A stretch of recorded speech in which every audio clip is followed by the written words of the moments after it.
교통 세미나 시작하도록 하겠습니다. 토지이용과 교통이라는 주제를 가지고 오늘 강의를 하게 될 텐데요.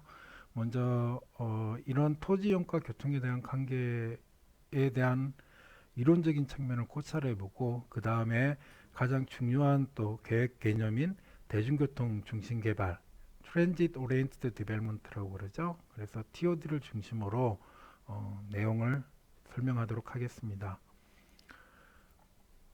목차를 보면 앞서 얘기한 바와 같이 토지이용과 교통이 왜 통합적으로 연계되어서 계획이 되고 정책이 실현되어야 되는가에 대한 연관성, 필요성과 중요성을 얘기하는 내용을 갖다가 먼저 말씀을 드리고요.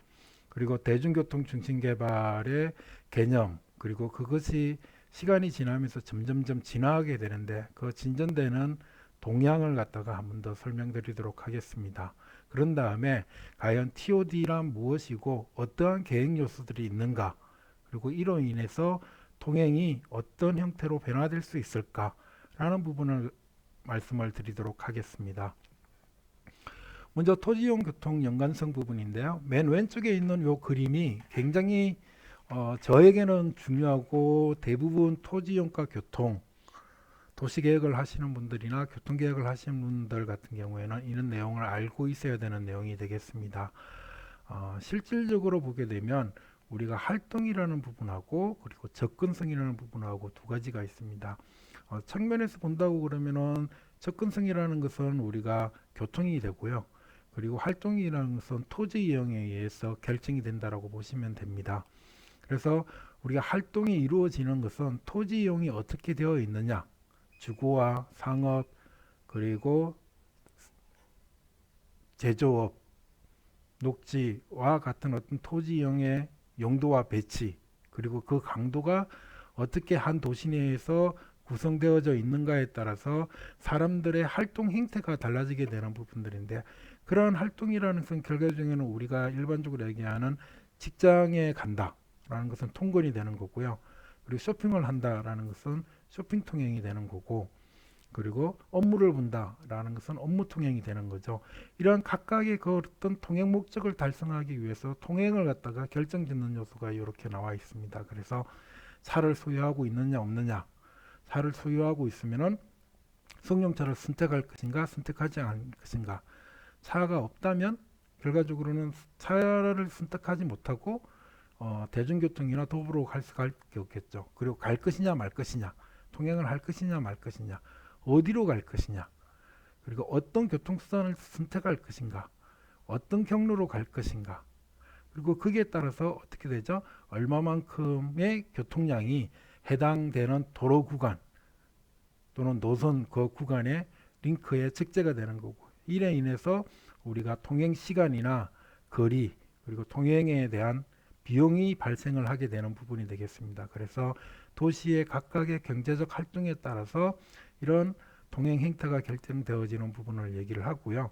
그리고 실질적으로 이 통행 시간과 거리, 비용이 얼마인가라는 것에 대한 그런 각각의 대안별로 이런 경로 선택을 어떻게 할 것인지, 수단 선택을 어떻게 할 것인지, 어디로 목적지를 갈 것인지, 통행을 할 것인지 말 것인지에 대한 것이 이게 결국에는 피드백이 되어 가지고 조정이 되어지게 되는 거죠. 그래서 여러분들이 학교에 간다라고 했을 때 내가 한 30분 걸릴 거야. 30분이면 안 되겠네. 택시를 타야지.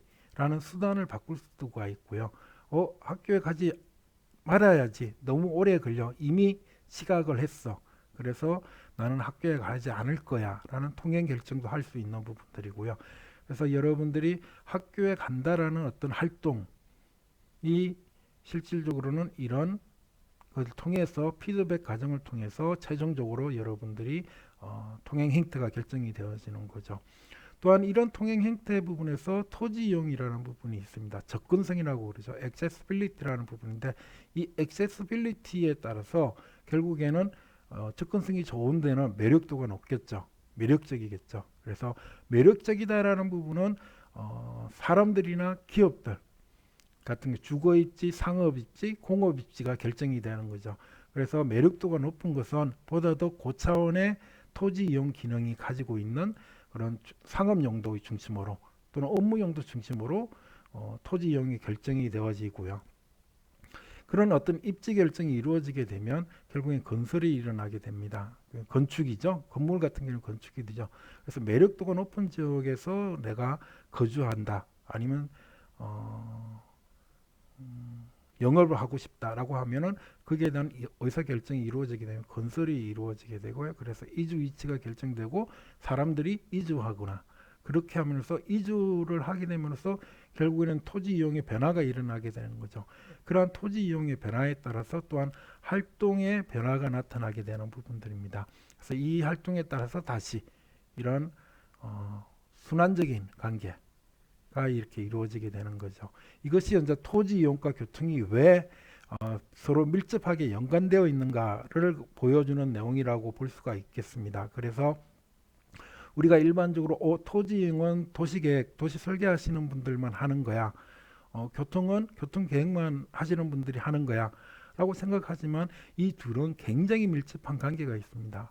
실질적으로 토지가 어떻게 되어 있느냐에 따라서 이 다양한 통행 행태의 결정, 의사결정에 커다란 영향을 미치게 되는 거죠. 그래서 토지 이용이 어떻게 되어 있느냐에 따라서 교통도 변하게 되는 거고요. 이 교통에 대한 것들도 결과적으로 접근성이라는 이름으로 인해서 그것이 도시의 건설이나 도시의 물리적 환경이 서서히 점진적으로 또 변화되면서 또 새로운 어떤 활동, 다른 패턴을 나타내게 되는 이런 순환적 관계를 가지고 있다라는 것입니다. 그래서 이런 어떤 토지 이용과 교통이 굉장히 중요하다라고 얘기하는 시점에서 한때 그 미국에 있는 세베로라는 UC 버클리 교수였죠. 95년도에 세베로라는 교수하고 그다음에 USC 난가주 대학이라고 우리가 얘기하는 로스앤젤레스에 있는 줄리아노 교수가 굉장히 커다란 논쟁을 벌였습니다. 이때 당시에.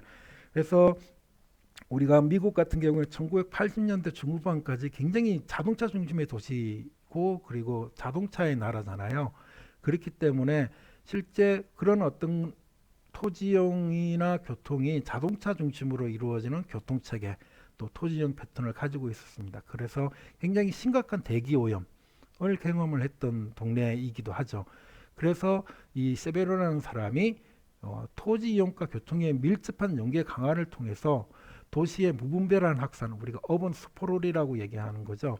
어번 스포롤을 방지할 수 있고 또 심각한 교통 혼잡의 문제를 해소할 수 있다. 이를 통해 가지고 자동차로부터 발생하는 그 대기 오염을 줄임으로써 공기의 질을 갖다가 깨끗하게 개선할 수 있다라고 얘기를 하는 부분입니다. 그래서 세베로는 사람이 역세권 개발, 조금 더 뒤에 설명하겠지만 트랜지트 오리엔티드 디벨롭먼트, 대중교통 중심 개발 또는 스마트 그로스를 얘기를 하죠. 그리고 주차 정책, 주차 수요 관리를 통해서 주차비를 많이 징수를 함을 통해서 자동차의 이용 수요를 줄이자라는 거고요. 이런 주장에 동조하는 학자들을 갖다 묶어서 우리가 샌프란시스코 학파라고 얘기를 합니다. 반면에 USC의 그 줄리아노 교수 같은 경우에는 이제는 여자 교수님인데 이 교수님은 도시가 안정화됨에 따라서 교통시설의 신설이나 확충은 접근성 측면에서 커다란 기여가 없다라는 거죠. 우리가 1960년대, 70년대 정말로 교통시설 인프라가 없던 곳에서는 없던 지역이나 도시에서는 고속도로 건설이 굉장히 중요한 교통 접근성을 개선을 시켜줄 수 있는 거죠. 그런데 지금 현재 2020년 현재 같은 경우에는 고속도로를 하나 더 건설한다고 그래서 별로 이렇게 더 좋은 확실한 효과는 없다라는 거죠.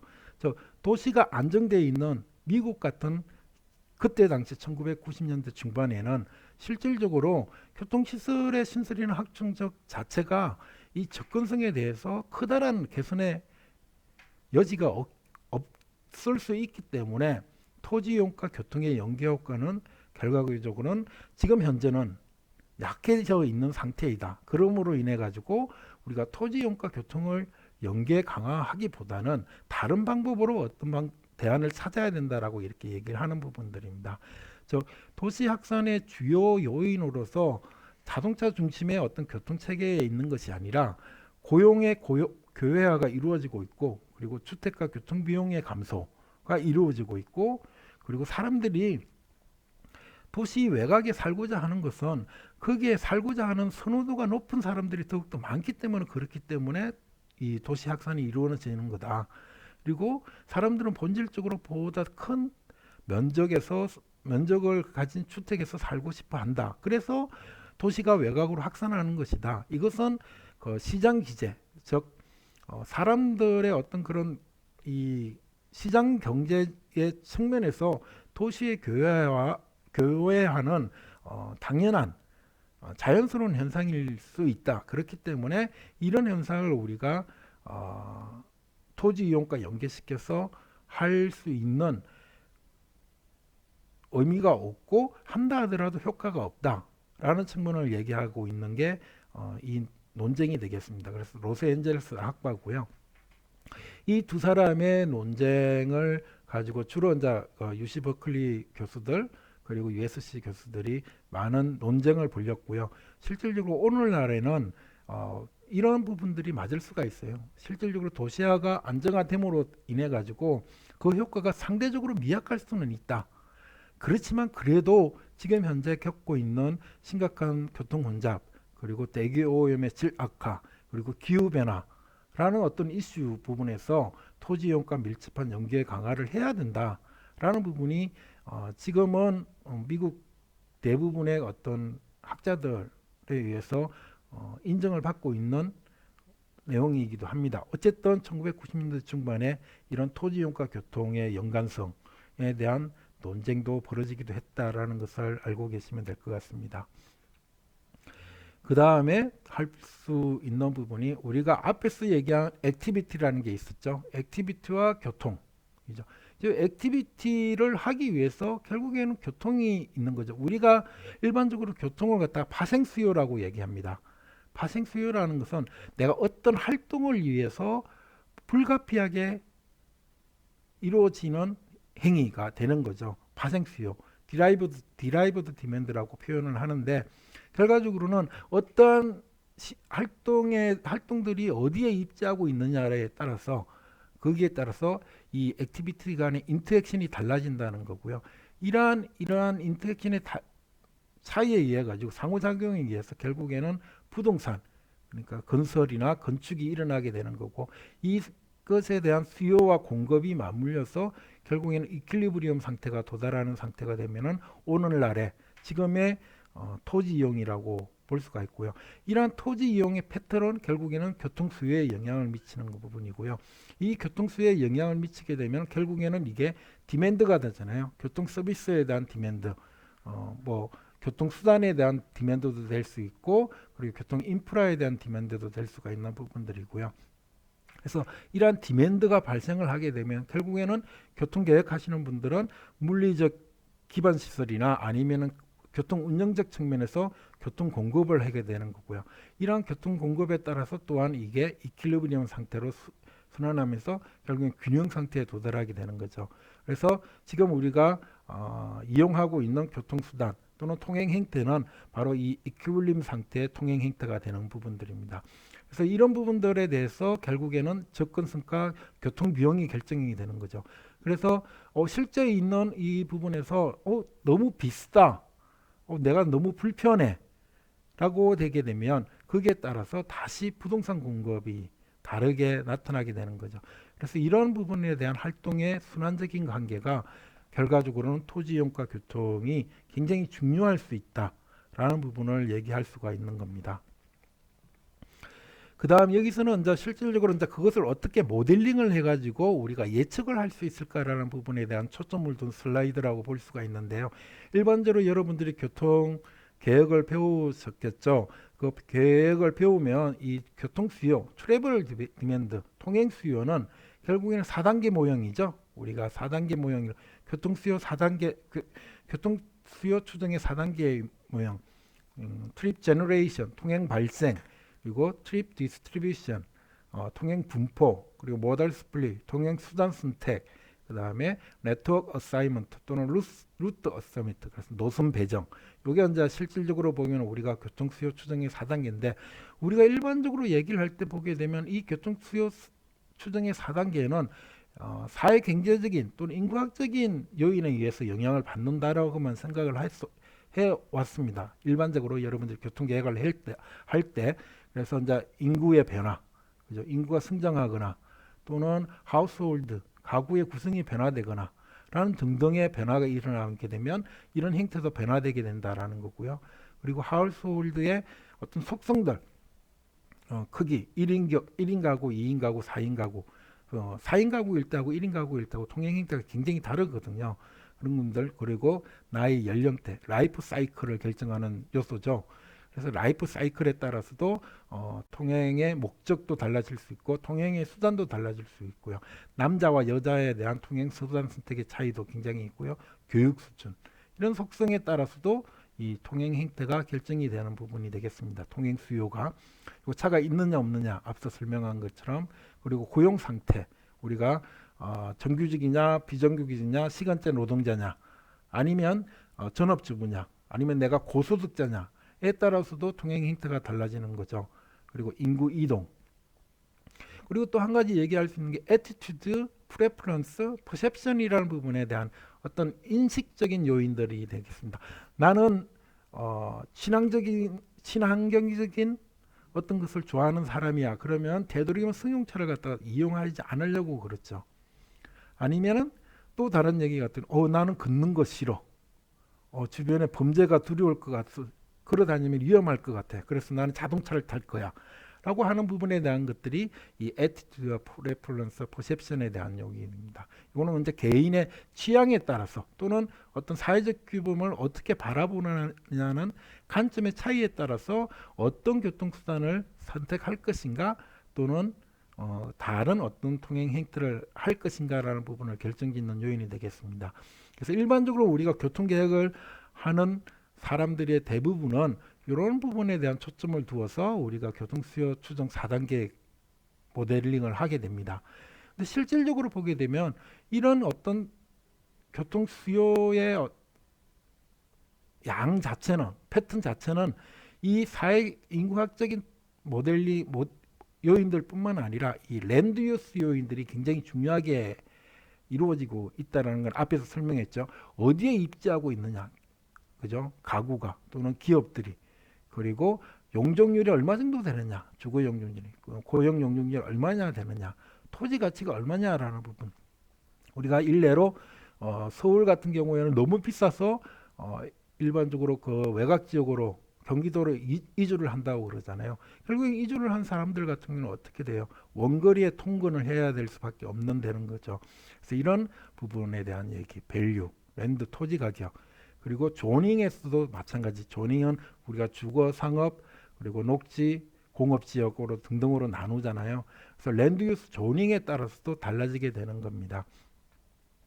그리고 뭐 다른 것도 많죠. 토지용 복합도라든지 아니면은 이런 기타 등등 이 토지 이용의 패턴 또는 요인에 따라서도 이 실질적으로는 교통 수요가 달라질 수 있다라는 부분이 되는 겁니다. 그래서 우리가 교통 수요 추정을 할 때는 실질적으로는 사회 인구학적인 요인뿐만 아니라 토지 이용 요인까지도 고려해서 교통 수요를 추정을 하고, 이 추정을 통해서 우리가 비용을 일반화시키는 그런 부분들이 이 토지 이용 교통 통합 모델링 구조이고요.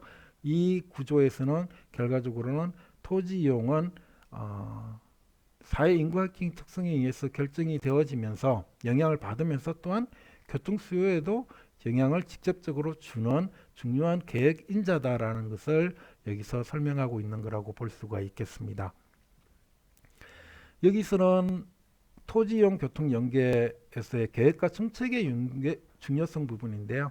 우리가 일반적으로 얘기하는 이제 통행 패턴이라고 하는 애그리게이트된 패턴이 통행 거리가 얼마냐, 통행 빈도가 얼마냐, 어떤 교통수단을 선택하느냐라는 부분에 따라서 우리의 사회적 비용과 편익이 이루어지죠. 그래서 통행 거리를 갖다가 줄이면 줄일수록, 자동차 통행 거리를 줄이면 줄일수록 교통 혼잡이 해소가 되고 통행 속도가 개선이 되고, 그리고 온실가스가 감축이 되죠. 또 통행 빈도를 줄일수록, 또는 수단 선택을 갖다가 주로 대중교통이나 보행으로 하게 되면 이런 문제들이 해소가 되는 부분들이 있죠. 그런 편익들이 발생을 하게 됩니다. 그러면은 이런 통행 패턴을 갖다가 결정짓는 요인들은 결국에는 교통체계와 도시개발의 행태에 따라서 달라지게 된다라는 부분이고요. 교통체계를 우리가 철도와 버스를 중심으로 하게 되면 대중교통 중심의 교통체계가 이루어지게 되면 자동차의 이용이 줄어들게 되겠죠. 근데 만약에 도로 중심의 공급 계획을 갖다가 수립하고 실시해 왔다고 그러면 자동차 중심의 통행거리가 증가하게 되고 빈도가 증가하게 되고 그래서 교통 혼잡이 오히려 악화되는 부분에 대한 얘기가 되겠고요. 그리고 또 한 가지 부분에 대해서는 이 토지 이용, 도시개발 부분에서 어디에 입지시킬 것인가. 새로운 어떤 우리가 지금 상기 신도시도 개발이 발표되고 그랬잖아요. 그래서 서울과 가까운 지역에 상기 신도시를 개발을 하겠다. 얼마만큼의 규모로 하겠다. 그리고 밀도를 얼마만큼 하고 그리고 대부분의 이 개발의 위치가 대중교통까지 10분 이내에 도달할 수 있도록 건물 배치를 하겠다. 그리고 언제 개발할 것이다. 라는 것에 따라서 또한 이 교통체계가 상호작용을 하면서 통행 패턴을 결정짓게 되는 부분이 되겠습니다.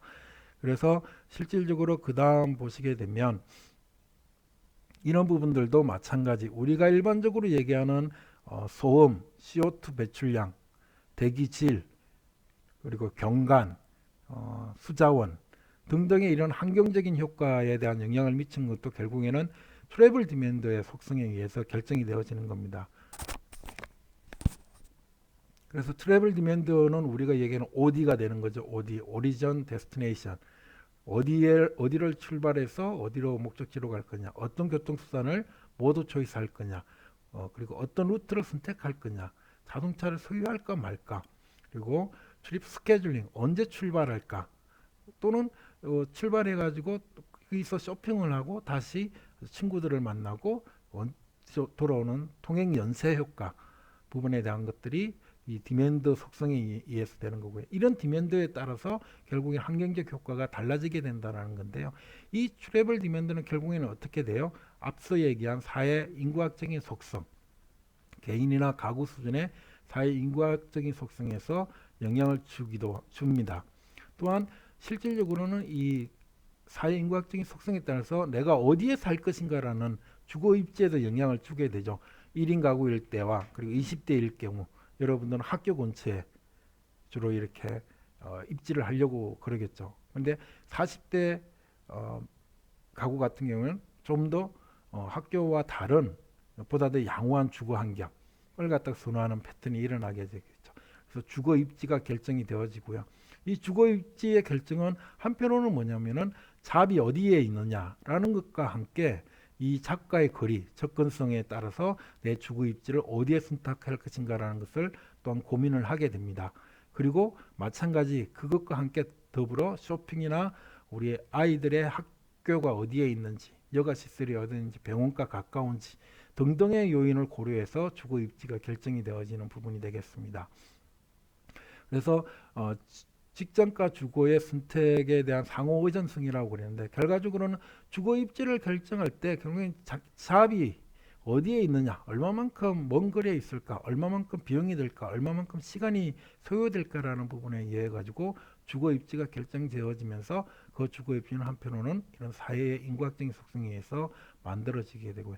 그래서 주거 입지와 직장의 입지 그리고 다른 활동들의 입지들이 결합되어져서 나타나는 것을 우리가 도시 공간 구조라고 그러죠. 공간 구조. 그래서 공간 구조가 이렇게 만들어지게 되는 거예요. 이런 공간 구조에 의해서 다시 트래블 디맨드가 영향을 받는 거죠. 그런 부분들에 대한 얘기가 됩니다. 그래서 실질적으로는 통행 행태의 결정은 사회 인구학적인 속성뿐만 아니라 공간 구조, 즉 어디에 살고 어디에서 일하고 어디에서 무엇을 할지가 입지가 결정되는 이 토지형에 의해서 만들어지는 어떤 구조, 즉 공간 구조에 의해서도 영향을 받는다라는 거고요. 그리고 여기서 중간에 매개되는 부분들은 커뮤팅 타임이나 커뮤팅 비용이 달라질 수가 있잖아요. 시간대나 그런 부분들에 있어서 또 영향이 된다라는 부분이고 이런 부분들이 결과적으로는 종합적으로 체계적으로 상호작용을 하게 되면서 우리 환경적 영향에 대한 영향 부하를 줄 많이 줄 것이냐 적게 줄 것이냐 라는 것도 얘기가 될 수 있는 부분이 되겠죠. 우리가 여기서 보게 되면은 토지형 교통의 연관성으로서 해서 우리가 교통 SOC 투자, 실질적으로 보면은 2010년에 수도권의 강력교통시설 계획 개선 대책으로 2021년까지 총 82조를 투자를 하기로 합니다. 성남 여주선이라든지 인천 도시철도 2호선, 경춘선, 그다음 제2외곽 이런 부분들에 대한 총 시설 투자 비용이 82.2조를 투입해서 철도 23개, 도로 140개를 건설을 해가지고 교통 혼잡을 해소하겠다라고 얘기를 했는데 실질적으로 그러면은 이게 충분히 교통 혼잡을 해소할까라는 부분입니다. 그렇지 않다라고 저는 생각을 하는 거죠. 그때는 판단을 한 겁니다. 그래서 토지 이용과 연결을 하지 않았다. 접근성이 제고가 한계가 있다. 그래서 교통 혼잡의 개선 효과가 미약할 것이다. 라는 부분이죠. 그래서 실질적으로 이걸 주택 공급 계획과 연계시켜 나가자라는 부분입니다. 그래서 수도권 주택 오타네요. 수도권 주택 수요가 2021년도에 300만 호가 새로 필요하다라고 얘기하는 겁니다. 그래서 이 공급을 어떻게 해 나갈까라는 것을 시나리오 플래닝을 통해 가지고 어떤 대안이 더 좋을까라는 부분을 한번 해보자는 부분이었는데요. 일단 기본적으로 300만 호가 굉장히 커 보이는데 2021년이면 내년이네요. 제가 이 과제를 했던 거는 2010년이니까 그 부분에 대해서 이제 10년도 계획이 있는데 도심 내 주택 공급, 멸실하는 주택에 대해서 이게 건축을 통해서 이루어진 게 180만 호. 그리고 이명박 정부 시절이었기 때문에 보금자리 주택이라는 게 있었죠. 그래서 그린벨트에 30.5만 호, 일반 주택에 30만 호. 그리고 입지가 미확정되어 있는 주택 공급량이 60만 호였습니다. 그러면은 우리가 이 입지가 미확정되어 있는 주택 공급을 60만 호를 우리가 도시 기본 계획상에 따라서 인구 증가 추세에 따라서 배치하는 방안과 수도권 정비 계획에 의해서 이루어지는 방안, 그리고 역세권 중심으로 개발했을 때 우리가 인구를 갖다가 이 주택을 우선 공급하는 방안, 이렇게 세 가지 시나리오를 잡았습니다. 그래서 각각 이 읍면동별로 이 주택 배정을 이렇게 했고요. 그렇게 했을 때 그러면은 우리가 앞서 얘기한 그 교통 수요 추정 4단계 모형을 이용을 해서 시나리오별 교통 개선 효과가 2016년과 2021년, 2016년은 중간 목표 연도였고요. 2021년에는 최종 목표 연도가 되겠습니다. 그래서 BAU는 비즈니스 에즈 유저얼이라서 지금 현 상태로 그냥 그대로 갔을 때 경우에는 실질적으로 보게 되면 대기 오염 CO2 비용이 1조 7천억 원 정도 매년 발생을 하는 거고요. 그다음 교통혼잡 비용은 278억 정도가 발생을 하게 되는 겁니다. 이걸 시나리오 1, 시나리오 2, 시나리오 3을 해서 60만 호를 필요한 것을 10년 동안 공급을 했을 때 최종적으로 보게 되면 1조 8천억 원의 CO2 발생 비용이 사회적 비용이 발생하고요. 269억이 교통 혼잡 비용으로 발생을 합니다. 그래서 비즈니스 에즈 유주얼과 비교를 했을 때 92억 원의 절감 효과가 있는 거고요. 그다음에 여기는 연간입니다. 15.9억 원의 절감 효과가 있다라고 얘기를 하는 거죠. 즉 실질적으로 어떤 교통시설 투자를 하나도 안 하고 이렇게 앞서 본 거와 같이 역세권 중심으로 우리가 주택 60.5만 호를 공급을 했을 때 순차적으로 했을 때 우리가 92억 원, 15.9억 원의 사회적 비용을 절감시킬 수 있다라는 부분이 되겠습니다. 그래서 이런 걸 통해 가지고 확실히 토지 이용과 교통, 도시 개발을 어디에 더 위치시키는 게 좋으냐, 입지시키는 게 좋으냐라는 부분에 대한 판단이 결국엔 토지 이용과 연계해 가지고 교통의 혼잡을 완화시킬 수 있는, 그리고 이를 통해서 사회적 비용을 감소시킬 수 있는 효과가 있다는 것을 여기서 살펴볼 수가 있겠습니다. 그래서 마지막으로 토지 이용에 기반한 어떤 통속 계획이라고 얘기를 하죠. 인테그레이션 또는 이 통행에 대한 부분이 결국에는 토지 이용과 교통을 우리가 얘기를 했지만 토지 이용과 교통의 상호작용에 대해서 얘기를 했잖아요. 주고받고. 그래서 그 부분에 대한 얘기가 이제 어번 스포일이나 뉴 어번점, 스마트 고르스가 토지 이용 측면에서 나오는 어떤 새로운 계획 사조죠. 뭐 지금은 새로운 계획 사조라고 볼 수는 없지만, 그리고 교통의 측면에서는 컴팩시티, TOD, 트래픽 컨제스션을 줄이기 위해서 하는 부분이고요. 이런 교통의 영향을 아까 본 바와 같이 환경에 영향을 주죠. 그래서 기후 변화나 대기질 또는 토지 자원 보존 같은 것에 영향을 주게 되는 거고요. 또 이 토지형 변화도 마찬가지 환경에 영향을 주겠죠. 주면서 이 세 가지의 요인에 의해서 결국엔 공중 보건에 대한 영향도 주게 되는 부분들입니다. 비만이라든지 암이나 당뇨 같은 만성 질환의 유병률을 또 증가시켜서 사회적 비용을 우리가 유발하게 되는, 그래서 토지용과 교통에 대한 상호작용의 효과는 환경적 영향에도 영향을 줄 뿐만 아니라 국민의 건강 수준까지도 위협할 수 있거나 아니면 오히려 개선해 줄 수 있는 그런 요소가 충분히 있다라는 부분에서 이 토지이용에 기반한 통습 계획이라는 것이 굉장히 중요하다라는 것을 여기서 말씀드리고 있습니다.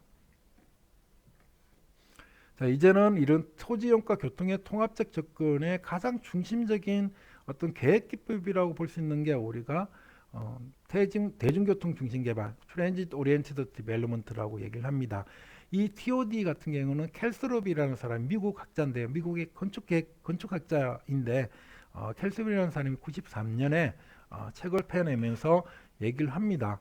이 부분은 실질적으로 뉴 어버니즘 스마트 그로스의 계획 사주를 이어받은 거고요. 뉴 어버니즘과 스마트 그로스 같은 경우에는 자동차 중심의 도시 개발로 통해서 어번 스포를 방지할 수 있는 방법으로서 우리가 탄생한 개념이 뉴 어버니즘이고 그것의 진화된 버전이 스마트 그로스인데요. 이런 개념에 입각을 해서 켈스로엔 사람이 TOD라는 개념을 만들어냅니다. 그러면서 얘기하는 부분들이 모더니즘, 용도 분리, 조닝에서 엄격하게 용도를 분리하는 것, 주거, 상업, 제조업. 그러면은 이게 너무 엄격하게 되기 때문에 주거지와 직장까지 거리가 멀어지게 되는 거죠. 그래서 그런 부분에 대한 문제점, 그리고 승용차 중심의 도시개발과 교통체계, 그리고 공적 공간에 대한 사적 공간의 지배에 비판해서 출발을 했고요. 이게 이제 모더니즘이고요. 그래서 우리가 일반적으로 이것을 포스트 모더니즘이라고 보통 얘기를 하기도 하고요. 또한 도시가 아름다워야 된다는 미국의 도시 미화 운동, 그리고 중체풍의 어떤 조그마한 휴먼 스케일에 대한, 또 하워드의 전원 도시, 르꼬르비제의 빛나는 도시 등에 대해서 비판을 합니다.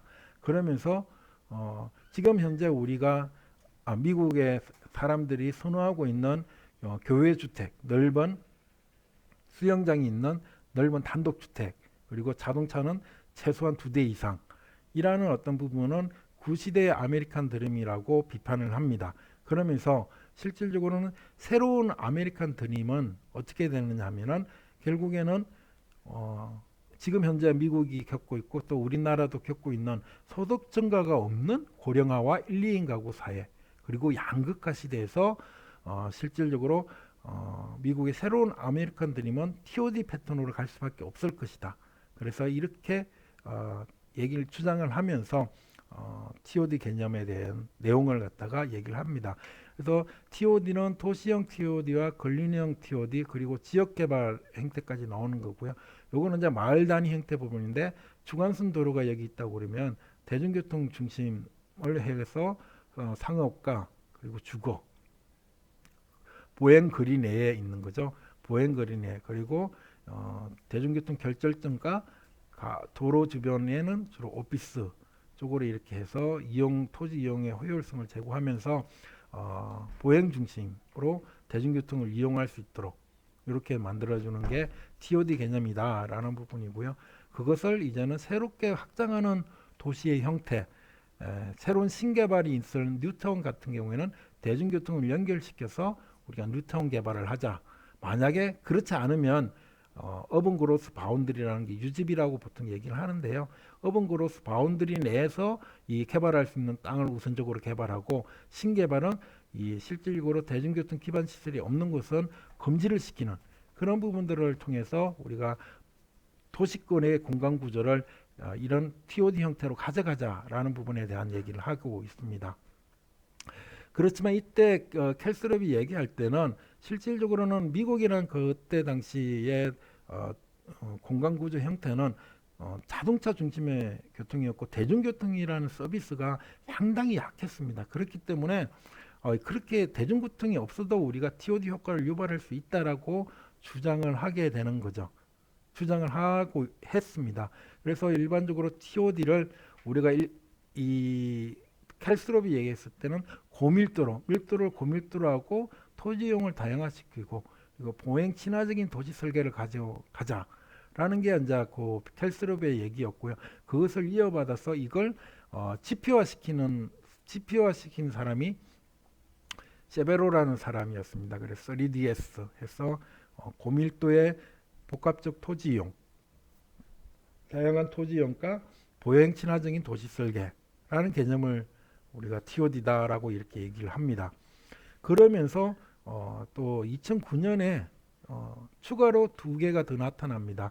Distance to Transit, Destination Accessibility 이 두 가지가 나타나는데 대중교통 접근성에 대한 강조로 개념이 2DS가 더 추가되는 거죠. 그래서 대중교통이 있어야 된다. TOD는 당연하지 않아요. Transit Oriented Development인데 그래서 집에서 내가 걸어서 갈 수 있는 곳에 대중교통 접근성이 있어야 된다라는 거고 그리고 대중교통을 타고 또 목적지에 갈 수 있는 목적지에 대중교통 노선이 있어야 된다는 거죠. 내가 집 근처에 버스 정류장이 있지만 내가 가고자 하는 목적지에 버스 정류장이나 노선이 없으면 그 노선이 없으면 대중교통을 이용할 수가 없는 거잖아요. 그래서 목적지 접근성과 출발지 대중교통 접근성을 추가로 제시를 하는 부분이 되겠습니다. 이것이 TOD 개념의 확장 첫 번째고요. 그리고 두 번째는 교통 수요 관리의 중요성과 기성 시가지 재생을 강조하는 부분입니다. 그래서 트래블 디맨드 매니지먼트 같은 경우는 우리가 신시가지 개발할 때는 모든 걸 다 거기 5DS를 만들어 줄 수 있어요. 3DS를 만들어 줄 수 있는데 캐나다 같은 실질적으로 이미 도시가 만들어져 있는 도시에서 새로운 개발이 아니라 도시 재생이나 재개발을 해야 되는데 이걸 갖다가 새롭게 밀도를 갖다가 다 깔아뭉개고 개발을 하고 토지 이용을 변화시킬 수 없잖아요. 굉장히 시간이 오래 걸리고 비용이 너무나 크기 때문에 그래서 일단은 수요 관리부터 먼저 할 수 있는 것도 추가로 하자라는 부분이 되겠습니다. 그래서 가장 오래 걸리는 것은 데스티네이션, 공간 구조를 바꾸는 거죠. 공간 구조를 바꾸는 부분인데 가장 빨리 할 수 있는 것은 결국에는 디맨드 매니지먼트다 이런 거죠. 주차 수요 관리 부분 그리고 자동차 승용차 오부제와 같은 부분 이런 부분들 그렇게 했을 경우에 또 주차 비용을 많이 내게 하고 자동차 오부제를 시행하는 가구 같은 경우에는 또 돈을 좀 주고 또 공영 주차장에 주차비도 절감시켜주고 하는 것을 통해 가지고 우리가 이렇게 바꾸어줄 수 있다라는 거고요. 그래서 시간이 적게 걸리는 것, 시간이 가장 오래 걸리는 것 순서로 해서 이렇게 되어 있는 부분이 되겠습니다. 이렇게 되는 게 이제 6DS, 디맨드 매니지먼트가 추가된 거고요. 그 다음에 마지막 하나가 7DS라고 그래서 디마그래픽스를 강조를 합니다. 그래서 누가 그게 진짜 살고자 하는가라는 것을 우리가 봐야 된다라는 겁니다. 나는 자동차를 좋아하는 사람이야. 애티튜드를 가지고 있는 사람이거든요. 이 사람에게는 대중교통 접근성이 좋은 동네에서 살게 한다고 그래서 대중교통을 이용하는 사람들이 아니라는 거죠. 그래서 셀프 셀렉션 이슈가 두 대가 됩니다. 그래서 나는 대중교통이 좋아서 거기에 거주하는 사람이야 라는 부분에 대한 얘기. 그래서 우리가 셀프 셀렉션 효과 부분은 실질적으로 TOD를 한다 하더라도 그런 어떤 도시의 물리적 환경을 만든다 하더라도 그 효과는 반감될 수도 있다. 그렇기 때문에 차라리 대중교통을 선호할 수 있는 또는 그러한 대중교통 또는 보행 친화적인 형태를 가진 사람들 중심으로 TOD의 개발이 초점을 맞추어 주어야 된다라는 부분이 7DS 마지막 개념의 확장이 되겠습니다. 그 다음에 얘기할 수 있는 게 이제 이 TOD가 이렇게 얘기할 수 있으면 그냥 점적인 개발 위주로 이렇게 되어 있는데 이게 이제 해랑 중심으로 코리도 중심으로 연결되어 있는 개발을 얘기하는 부분입니다. 그래서 도심에서 보게 되면 똑같은 용도로 개발을 할 수가 없잖아요. 그러니까 서로 다른 용도로 해서 이 대중교통의 이용이 보다 더 활발하게 될 수 있는 토지 이용 패턴을 가지자라는 부분입니다. 그 부분에 대한 대중교통 해랑 개발의 트랜지트 오리엔트 코리도 디벨롭먼트라고 그래서 요거는 버지니아주 워싱턴 DC 외곽 지역에 있는 알링턴 카운티라는 지역입니다. 1960년대부터 지금까지 이 코리도 중심으로 이렇게 개발을 해와 가지고 이 철도 노선, 지하철입니다. 철도 노선을 따라서 이렇게 개발을 해왔다라는 부분이 되겠습니다. 굉장히 오랜 시간이 된 거죠. 벌써 반세기가 지났으니까 그 개념을 적용해서 도시 개발을 한 지가 그렇게 되어 있는 거고요. 그래서 이런 어떤 게 된다라는 부분이고, 그다음 대중교통 마을이라는 부분은 TOC도 이것도 마찬가지인데, 대중교통 마을은 물리적인 개발이 아니라 커뮤니티 디벨롭먼트 쪽으로 가자라는 부분, 커뮤니티 공동체의 의식을 좀 더 고양시킬 수 있는 방향으로 가자라는 부분이 대중교통 마을이고요. 그리고 대중교통 중심의 지역 및 대도시권 계획이 필요하다라는 부분에 대한 것들도 얘기를 합니다.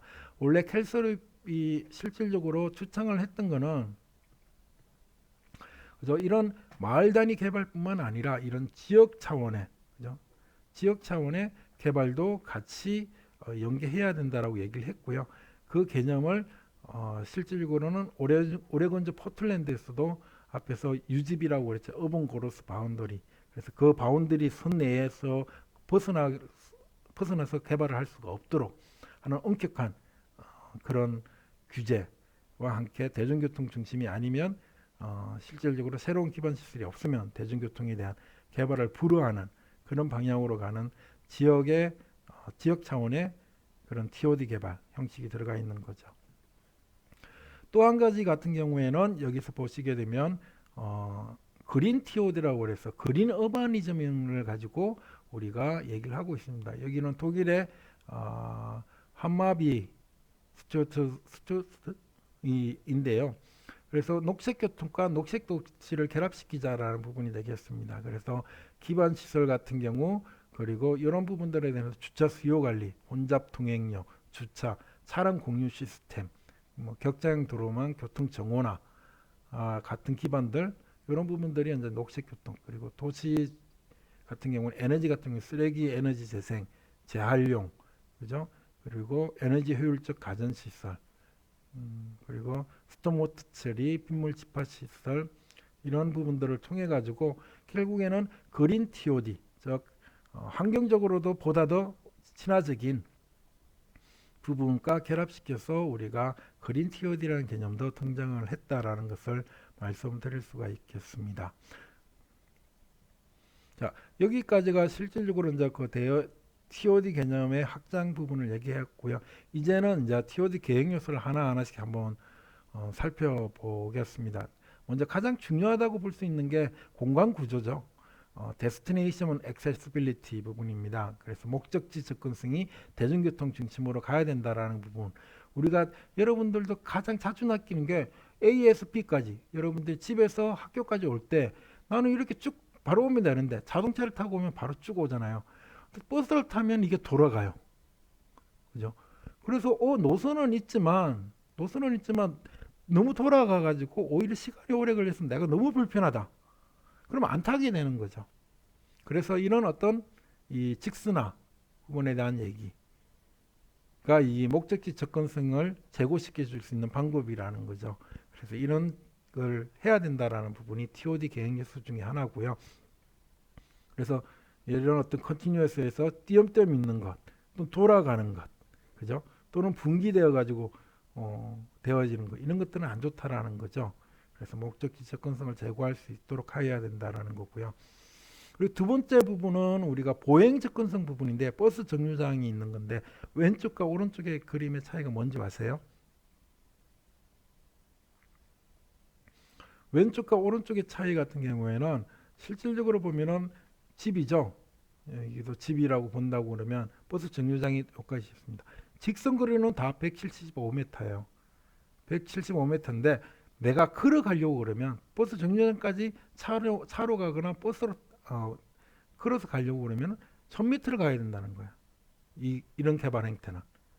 그런데 만약에 이런 격자형 개발 행태로 가게 되면 265m밖에는 안 걸린다는 거죠. 거의 한 4배 정도 차이가 나는 거죠. 우리가 일반적으로 얘기하는 이런 왼쪽의 도시개발 행태를 우리가 어본 스포럴 형태 부분에서 얘기를 할 수가 있는 도시 외곽 지역의 전원 주거형 형태 부분이 되겠습니다. 그래서 쿨대삭, 그죠? 쿨대삭이라서 막다른 골목 같은 경우 이런 부분들이 만들어지게 되는 거죠. 그래서 가까이 있음에도 불구하고 실제로 가는 거리는 엄청나게 길다. 근데 만약에 이렇게 격자형으로 이렇게 개발이 되어 있다. 그러면은 그리고 이 블록의 크기가 작다. 그러면은 실질적으로 그 걷는 거리가 짧아짐으로 인해서 대중교통 이용을 할 수 있고 걸어 다니기 편한 장소가 될 수가 있는 거죠. 그래서 그런 부분들에서 그런 블록 구매를 어느 정도 가져가는 게 좋을까라는 부분은 어디서든지 최소 400m 이내에 도달할 수 있는 버스 정류장이나 교차로 쪽으로 접근할 수 있는 부분이 있어야 된다라는 부분을 갖다가 여기서 설명을 하고 있습니다. 그래서 일반적으로 또 얘기를 하면 그 블록의 규모는 주요 대중교통 결절점에서 보행으로 걸어서 10분 안에 걸어가거나 아니면 자전거로 10분 안에 걸어갈 수 있는 블록의 크기가 되어야 된다라는 부분이고, 일반적으로는 도보 접근성을 많이 생각을 하기 때문에 우리가 10분 거리를 800m 최대 800m까지로 이렇게 얘기를 하고 있습니다. 그렇지만 실제 이거는 직선거리고요. 만약에 우리가 돌아가야 된다라고 생각을 하면 이보다 훨씬 더 작은 직선거리가 필요하다라는 부분을 얘기하고요. 그런 블록의 크기로 우리가 이렇게 디자인, 도시 설계를 해야만이 사람들이 쉽게 걸어갈 수 있다라는 부분입니다. 그보다 멀어지게 되면 어떻게 돼요? 불편하죠. 그러면은 마을버스를 타야 되거나 아니면 자전거를 타야 되는데 위험한 분들은 있잖아요. 그래서 모든 사람들에게 보편적인 교통수단은 보행이기 때문에 보행의 접근성을 제고할 수 있는 블록의 크기를 우리가 고민을 해 줘야 된다, 설계를 해 줘야 된다라는 부분이 되겠습니다. 그 다음에 얘기하는 부분이 보행 안전과 가로 설계 부분인데요. 우리가 일반적으로 잘 알다시피 자동차에 의해서 사고가 났을 때 보행자가 죽을 확률입니다. 죽을 확률은 보게 되면 32km일 때는 거의 한 8%, 5%밖에 안 돼요. 근데 시속 64km에 의해서 보행자 추돌했을 때는 약 90% 정도가 죽을 확률이라는 거죠. 그래서 속도를 낮추는 것이 보행 안전을 제고하고, 그러므로 인해서 보행자들이 보다 더 편안하게 보행을 할 수 있는 그런 가로 설계가 이루어져야 된다는 거고요. 그 가로 설계가 이런 형태가 되겠습니다. 그래서 보면 일단은 여기 있는 이 가각이라고 부르는 부분, 이 교차로의 커브를 실질적으로 우회전할 때 이게 너무 완만해 가지고 빠르게 돌 수 있도록 하지 말고 차를 완전히 세운 상태에서 회전할 수 있도록 이 기울기를 반지름의 기울기를 작게 만들어 줘야 되는 겁니다. 그렇게 함으로써 차가 바로 회전하지 못하도록 하는 부분, 그리고 여기 보면은 중앙선 부분에 있어서 이런 안전선을 설치하거나 아니면은 구역을 줘 가지고 실질적으로는 역방향으로 갈 수 있는 그런 상황이 발생하지 않도록 하는 상황, 그리고 보도 같은 경우에도 마찬가지, 이 커브 램프 같은 경우에도 보행자가 보다 편안하게 걸 수 있도록 고원식 횡단보도를 설치해 주는 게 좋겠죠. 그러면서 어떻게 돼요? 승용차도는 이렇게 해서 고원식 횡단보도 때문에 속도를 줄일 수밖에 없는 거죠. 그런 부분들에 대한 얘기, 그리고 차선의 축소를 통해서 속도를 줄이는 방법, 그러면서 보도 공간을 좀 더 넓히는 가로 설계, 이런 등등이 이 보행의 편리성을 제고하고 보행을 보다 더 안전하게 하고, 그리고 차량의 속도를 낮출 수 있다는 것을 얘기하는 거고요. 이런 어떤 기법을 우리가 토지 설계에서도 얘기를 할 수 있지만 교통 계획에서도 이걸 교통 정원화 기법이라고 얘기를 합니다. 그래서 교통 정원화 기법을 적용할 수 있다라는 부분을 알 수가 있을 거고요. 그 다음에 건축물 배치와 설계 부분에서도 디자인적인 요소 부분인데요. 왼쪽과 오른쪽을 한번 봐주세요. 어떤 차이가 있을까요? 보게 되면 왼쪽 거는 건물이 이 도로에서 후면 배치가 되어 있죠. 뒷면에. 요거는 앞면 배치가 되어 있고요. 그래서 보면은 건물에서 걸어갈 때는 멀죠. 후면 배치했을 때는. 전면 배치했을 때는 바로 앞에 있는 거죠. 그죠? 자동차가 여기서는 주차하기 편하게 된 건축물 설계 배치라는 거죠. 여기는 자동차는 불편하지만 사람들은 이용이 편안한 우리가 주로 유럽에 가면 많이 볼 수 있는 중정형의 형태 부분이 되겠죠. 그래서 이런 건축물 배치가 필요하다라는 거고요. 우리나라 같은 경우에도 보게 되면 대부분 공공시설물 같은 경우에는 이런 후면 배치를 해요. 후면 배치를 하는 부분들이 실질적으로는 좀 문제가 있다라는 것을 여기서 의미하는 바입니다. 또 여기서 보게 되면은 우리가 건축물의 높이에 대한 기법 들어가야 되는 부분들이 우리가 일반적으로 보면은 위호감이라고 해서 사람들이 걸어 다닐 때 너무 높은 고층 건물에 쌓여져 있으면 실질적으로 편안하게 느끼지 못하게 되는 거죠. 그래서 편안하게 느낄 수 있도록 하기 위해서는 이 건물의 높이를 도로에 의해서 배치를 갖다가 한해야 된다는 거죠. 만약에 도로폭이 30m다 그러면 건축물의 높이는 15m 정도가 최소한 최대가 될 수 있도록 하는 설계라는 부분이 되겠습니다. 이런 부분들에 대한 그런 디자인적인 요소의 적용이 중요하다라는 것이 TOD에서 얘기를 하고 있습니다. 그리고 두 번째는 개발 밀도를 어떻게 배치할 것이냐에 대한 부분인데 왼쪽과 오른쪽을 보면은 이 점이 있는 것은 지하철역이나 버스 정류장, 주요 버스 정류장이 되는데 이 지하철역이나 버스 정류장에 가까이에 보다 더 밀도를 높이고 그 외곽으로는 좀 더 낮추는 것을 통해서 이 지하철의 철도의 이용수요 또는 대중교통의 이용수를 보다 더 근본적으로 증가시킬 수 있다라는 그 부분이죠. 왜? 대중교통 접근성이 양호한 곳에 보다 더 많은 사람들이 거주하거나 일을 하거나 그리고 쇼핑 시설이 있기 때문에 그렇게 발생을 하는 거죠. 그래서 이런 그런 개발 밀도의 관리도 굉장히 중요하다라는 것을 얘기를 합니다. 그리고 복합도 부분에 대한 얘기인데 복합도 왼쪽과 오른쪽을 한번 봐주세요. 왼쪽과 오른쪽을 보게 되면 왼쪽과 오른쪽의 차이점은 뭘까요? 보면 왼쪽은 단일 용도 건축물이죠. 단일 용도 건축물이 늘어서 있는 거고요. 오른쪽 같은 경우에는 주거뿐만 아니라 시장 그리고 상점, 오피스 그리고 도서관 등등이 서로 이렇게 걸어 다닐 수 있는 거리 내에서 같이 복합적으로 이용이 되고 있는 거죠. 그러면 어떻게 돼요? 실질적으로 시장에 가기 위해서 걸어올 수 있죠. 직장에 가기 위해서 걸어갈 수 있죠. 도서관을 위해서 걸어갈 수가 있는 거죠. 그래서 모든 것들이 걸어서 이용이 가능한 거리 내에 이런 다양한 시설들이 복합적으로 입지함으로 인해서 실질적으로 승용차를 이용할 필요가 없는 그런 토지 이용 패턴을 만들어내자라는 것이 이 다이버시티, 다양성에 대한 얘기가 되겠습니다. 그리고 마지막으로 디맨드가 되죠. 디맨드 매니지먼트가 되는 거죠. 왼쪽과 오른쪽의 차이를 보게 되면 딱 한 가지 차이가 있습니다. 그게 뭐냐면 자동 주차를 하는데 공짜냐 아니면 돈을 내느냐라는 부분이죠. 우리가 통행 수단을 결정할 때 실질적으로는 통행에 필요한 교통 비용이 중요한 결정 요인이 됩니다. 근데 그 중에서 많이 차지할 수 있는 게 이게 주차 비용이죠. 지금 서울에 가면 뭐 1시간당 10,000원 정도 받을 수도 있잖아요.